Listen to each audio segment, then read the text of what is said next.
4단원 들어왔습니다. 식물과 에너지 파트에서 광합성. 광합성의 의부터 해보겠습니다. 광합성의 목적이라는 얘기야. 광합성을 왜 하냐 이거지. 왜 광합성을 해야 될까? 광합성이라고 하는 것은 식물이 하는 건데 식물이 태양빛하고 물하고 이산화탄소를 사용을 해서 자기 혼자서 유기양분, 포도당이라고 하는 양분을 만들어내는 과정을 광합성이라고 그래요. 모든 생물들 중에서 자기가 에너지를 만들려면 무조건 양분이 필요하거든. 근데 모든 생물들 중에서 유일하게 식물만 자기 스스로 양분을 만들어낼 수가 있어.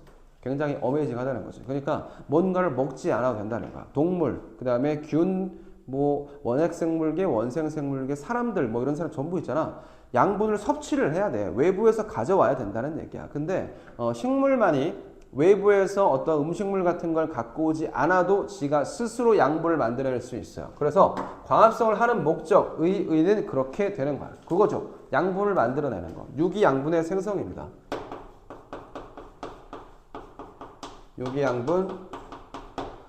유기양분이라고 하면은 포도당을 얘기할게요. 포도당을 생성한다.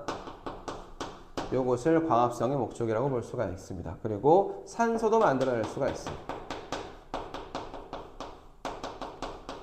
자, 식물 입장에서 보면은 사실 산소를 만들어내는 것보다 이 포도당을 만들어내는 것이 훨씬 더 중요한 목적이라고 볼 수가 있겠습니다. 다음 두 번째, 광합성하는 장소를 한번 확인을 해볼게요. 자, 광합성하는 장소. 자, 광합성하는 장소는 어디서 하나? 잎에서 합니다. 잎에 있는 어떤 구조가 있어요. 뭐 있어? 엽록체 있어요. 자, 이 엽록체라는 단어 굉장히 중요합니다. 식물의 잎에 있는 이 엽록체라는 부분에서 광합성을 진행을 하게 될 거예요. 언제 하나? 아까 얘기했던 것처럼 광합성을 하려면 식물이 뭔가 있어야 돼. 세 가지가 있어야 되는데 첫 번째 물 있어야 되고요. 그리고 이산화탄소 있어야 되고 하나 더 있어야 돼. 뭐 있어야 된다 그랬어? 미라야 뭐 있어야 된다 그랬어? 예? 뭐 있어야 된다고? 광합성 하려면 태양 에너지 있어야 된다 그랬지? 그지? 맞아. 그래서 광합성하는 시기. 광합성 언제 한다고요? 태양빛이 있는 언제? 낮에 할 수 있어요. 광합성은 낮에 할 수가 있겠다. 그럼 뭐는 항상 할까? 호흡은 항상 하고 이런 얘기도 있어요. 자, 4번 이거 중요합니다. 광합성 과정. 광합성하는 과정. 자, 요거 굉장히 중요합니다. 문제에서 항상 단골로 출제되고 있고요. 어렵지 않아. 그냥 잘 보면 됩니다. 맨 처음에 광합성할 때 뭐가 필요하나? 물 필요합니다. 물 플러스 그 다음에 또 뭐 필요하나? 이산화탄소 필요해요. CO2 이산화탄소. 이산화탄소 필요하고요. 그리고 빛 에너지 들어와야 됩니다. 태양빛 에너지 들어와야 됩니다. 뭐가 만들어질 건가? 만들어지는 거. 제일 중요한 거 유기양분. 유기양분인데 유기양분이라고 적지 않고 포도당이라고 적을게요. 포도당과 이산화탄소가 들어와서 산소가 만들어집니다. 자, 요 과정이 광합성 전 과정입니다. 됐어요? 이렇게 되는 걸 우리가 뭐라고 한다? 광합성이라고 불러줄 수가 있겠다. 됐습니까? 그 다음에 물은 이걸로 할 수도 있겠죠. 물은 H2O 이렇게 적을 수 있고 이산화탄소는 CO2 라고 적어줄 수 있고 산소는 O2 라고 적을 수 있죠. 우리 다 아는 거죠. 그죠? 됐나요? 광합성의 의 한번 살펴봤습니다. 자, 그 다음에 알아야 되는 거 참고표 해가지고 BTB 용액 알아야 돼요.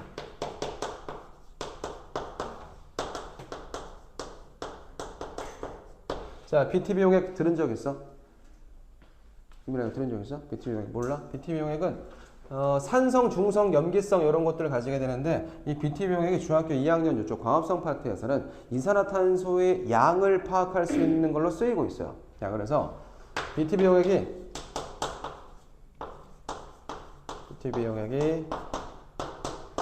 일단 산성일 때, 그 다음에 중성일 때, 그 다음에 염기성일 때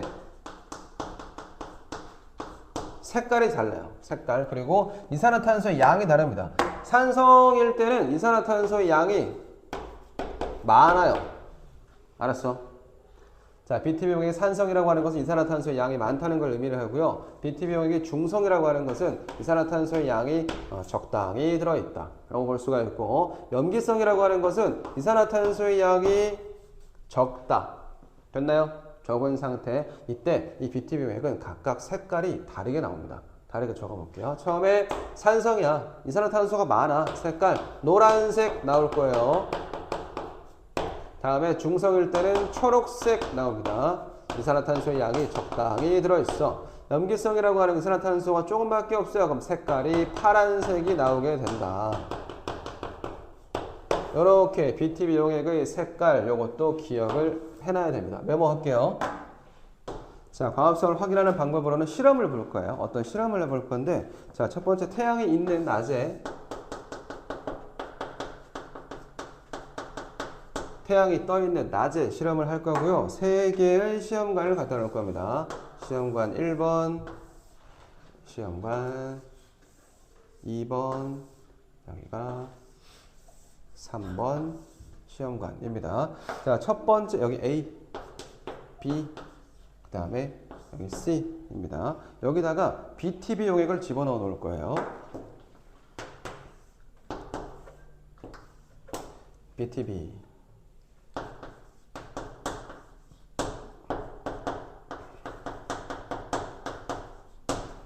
자, BTB 용액을 집어넣어 놨는데 3개 다 입김을 불어 넣어 놨어. 그럼 색깔이 무슨 색이었을까? 우리가 호흡할 때 입김 불잖아. 그럼 뭐 나오지? 혹시 알아? 그렇지. 산소를 들이마시고 이산화탄소를 내뱉는 과정을 우리가 호흡이라고 하잖아. 그렇지? 그럼 BTB 용액 안에다가 입김을 불어 넣어 놨어. 그러면은 유민아, 이거 무슨 색깔 냈을까? A, B, C 모두? 이산화탄소가 많겠네. 그럼 무슨 색깔 냈을까? 그렇지. 3개 다 노란색, 얘도 노란색, 얘도 노란색이었겠지. 맞습니까? 자, 그런 다음에 이 안에 어떤 식물을 집어넣을 거예요. A는 아무것도 안 했어. 아무것도 안 했단 말이야. 대조군이라고 불러. 자, B는 검정말이라고 하는 식물을 이렇게 집어넣었어요. 그렇죠. 햇빛이 있죠. 그 다음에 물도 있지. 그 다음에 BTB 용액 들어있지. 입김도 불어놨지. 광합성에 필요한 조건이 전부 갖추어졌네. 그러면 색깔. 얘가 뭐 할까? 검정말이. 이 안에서 광합성 하겠지. 광합성 하면 어떤 기체를 사용을 할까? 이산화탄소를 사용을 할 거야. 그러면 여기 내부에 들어있던 BTB 용액 안에 들어있던 이산화탄소를 모두 소비를 시킬 거란 말이야. 그럼 색깔이 뭘로 바뀔까? 처음에 노란색이었는데 이 안에 들어있는 검정말이 광합성을 하면서 색깔이 파란색으로 바뀌었어요. 요거 이해되죠? 두 번째 여기 있는 시험관에도 검정말을 집어넣어 놨어.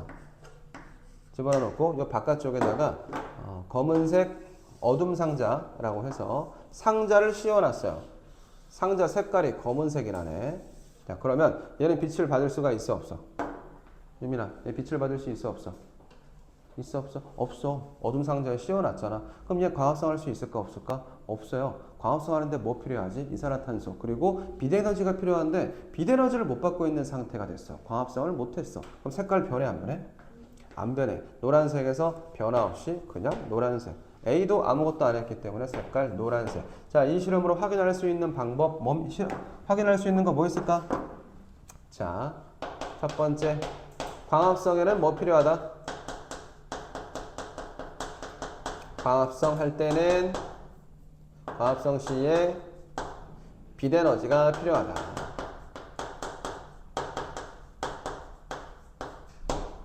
하다는 사실을 알 수가 있겠다. 광합성 확인 방법이었습니다.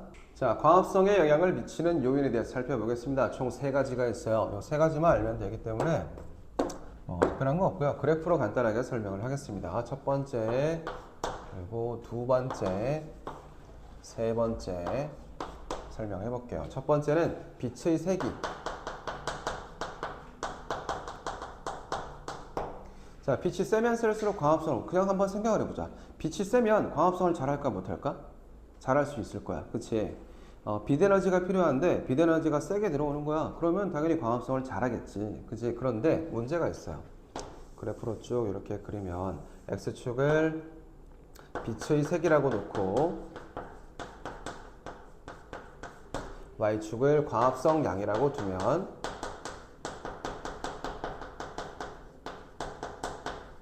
만약에 비례관계의 그래프를 그릴 거면은 오른쪽 상단으로 쭉 올라가면 돼.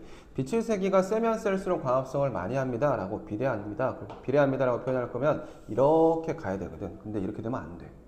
알았어. 어떻게 돼야 되냐면 빛의 세기가 세면 일정 량까지는 광합성량이 증가를 하다가 일정 수준 이상의 빛의 세기가 들어와 버리면 더 이상 광합성량은 증가하지 않습니다. 그래서 어떻게 쉽게 말해주냐면 증가하다가 빛의 세기가 세면 광합성량은 증가하다가 나중에 일정해집니다. 이렇게 얘기를 해줘야 돼요.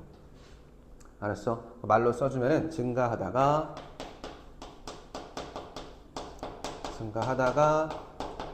일정하다 라고 써주면 되겠습니다. 됐나요? 어렵지 않죠? 그래프 구분하는 문제 간혹 나오고 있으니까 잘 기억해놔야 됩니다. 자, 두 번째는 이산화탄소의 농도 볼게요. CO2 농도 Y축을 광합성량이라고 볼게요.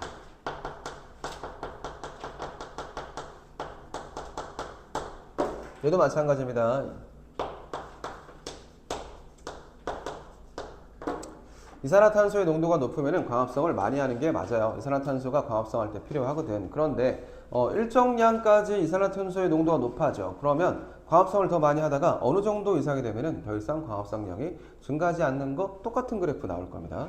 이렇게 올라가다가 이렇게 쭉. 이것도 마찬가지로 이산화탄소의 농도도 증가하다가 일정해진다 라고 보면 되겠습니다. 자, 세 번째 조건은요, 온도 볼게요. 이것도 왠지 높으면 좋을 것 같아. X축을 온도로 놓고 Y축을 광합성량이라고 보겠습니다.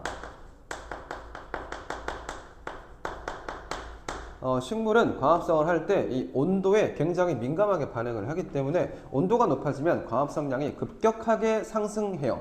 알겠지? 온도가 그럼 처음에 이렇게 돼요.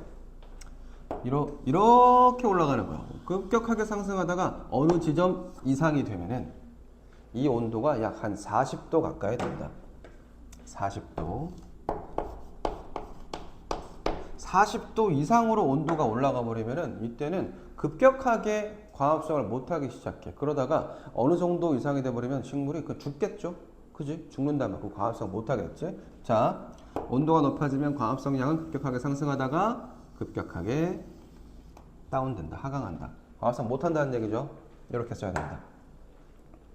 상승하다가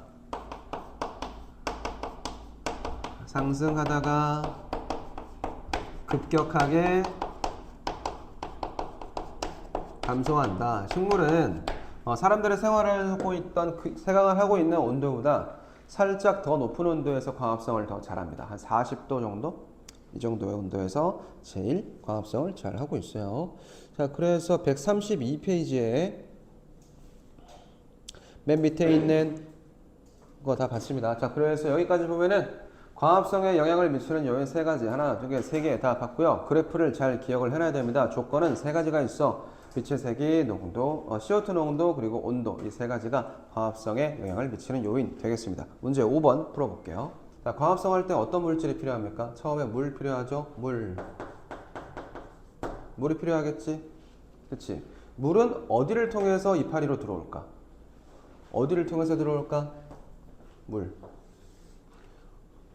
빨리 얘기해. 물. 그러니까 어디를 그렇지. 뿌리에서 올라오겠죠? 뿌리에서 어떤 관을 타고 올라와. 어떤 관이야? 맞아요. 물은 뿌리를 통해서 뿌리에서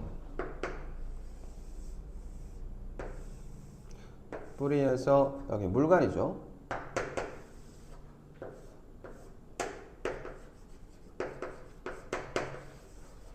물은 뿌리에 있는 물관에서부터 밑에서 위로 끌어올리는 거야. 물관을 통해서 들어왔어요. 두 번째, 물 필요하고요. 두 번째 또 뭐 필요하니? 빛 말고 그 다음 이산화탄소 CO2. 이산화탄소 필요하죠. 이산화탄소는 기체야, 액체야? 기체잖아요. 이 기체는 어디를 통해서 들어올 거냐면 식물의 뒷면, 앞면 말고 식물의 뒷면에 기공이라는 부분이 있어요. 식물의 기공을 통해서 이산화탄소는 안으로 들어올 수가 있어. 됐어요? 이거 기억해놔야 됩니다. 이 위치.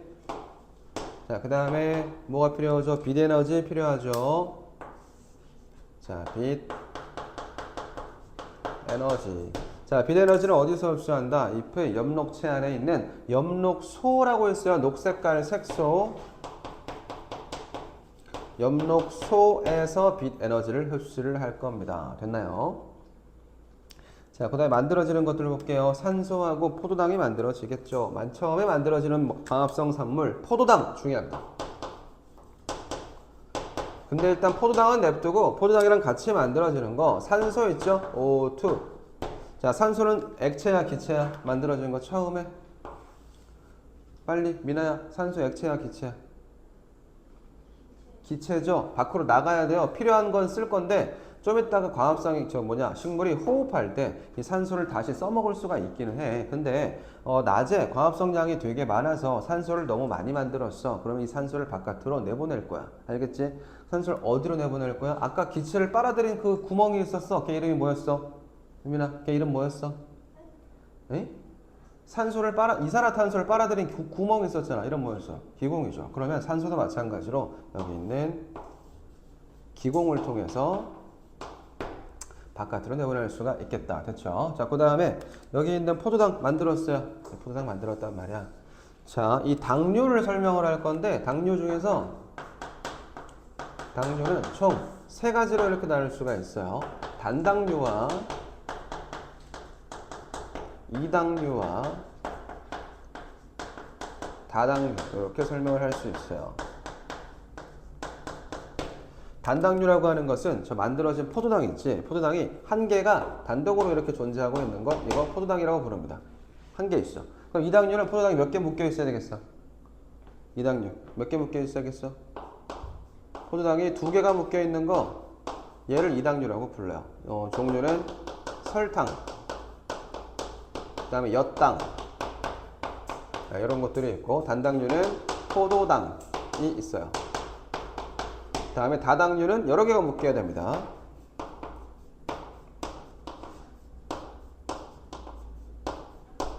자, 여러 개가 묶였습니다.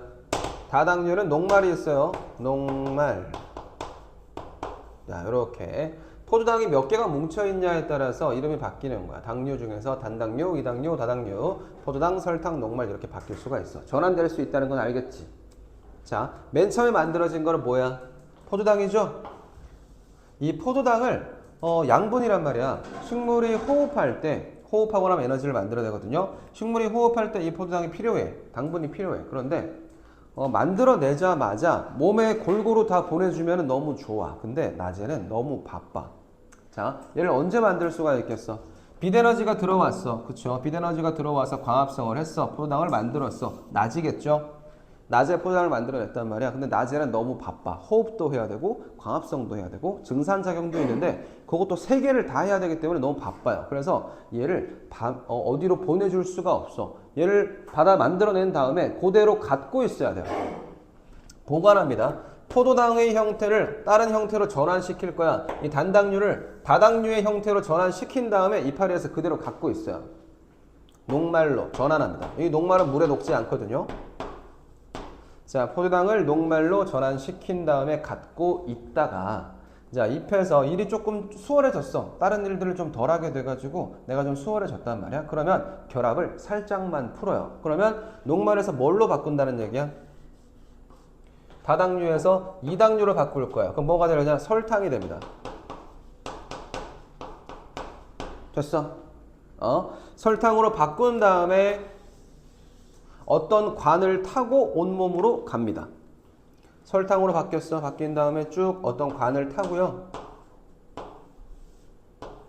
온몸 위로 올라가서 이파리한테 전해줄 수도 있고 이쪽 뿌리한테도 전달될 수가 있고 온몸 구석구석 다 들어갈 수가 있어요. 이 관 이름이 뭘까요? 물관하고 말고, 물관 말고 하나 더 있어. 무슨 관? 채관 되겠습니다. 채관입니다. 됐어요? 자, 설탕이 언제 이동한다? 낮에 이동한다? 밤에 이동한다? 밤에 이동한다.